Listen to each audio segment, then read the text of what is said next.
Yeah, and that's how we learned Bryce Cato really tried to make his money. If the renters didn't return the guns, they would have to fork out a lot more money. And it may seem like a clever business, but it's going to cost him, especially because those weapons, many of them, have been tied to crimes. This isn't the old Blockbuster. You can't just, rent a gun, use it for a few days, then put it in the bin after you're done with it. But according to the federal complaint, that's exactly how Bryce Cato of Pontiac treated it.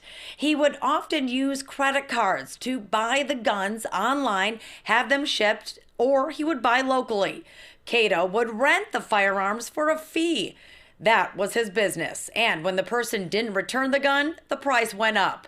ATF Special Agent in Charge Paul Vanderplow says the scheme started to unravel when Cato allegedly used a stolen credit card to purchase the weapon without a legal right. It's a crime that affects every facet of business in the U.S.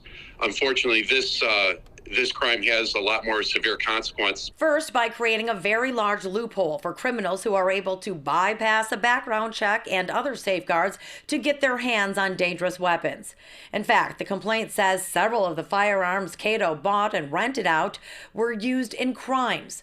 Oakland County investigators were able to recover 3 of the guns at 3 separate shootings. Anytime that somebody takes, a commodity such as this, a firearm in legal commerce, and then puts it out into the community in a way that shows no accountability for its repercussions, puts it into a community that can be terrorized and victimized. We take that very seriously. ATF agents searched Cato's Pontiac apartment on Circle Drive, arresting Cato and his girlfriend, who we're told helped him buy the guns.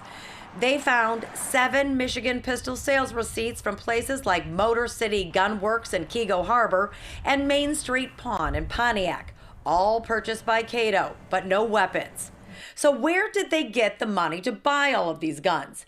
On top of the rental fees, Agent Vanderplow says Cato would hack into internet sites, purchase Social Security personal information, and then use it to steal money designated for the unemployed in California. Then took those public dollars, turned them into something,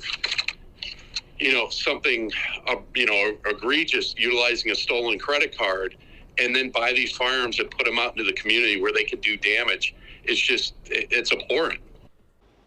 And they bought them in several different states, even here locally, as we showed you.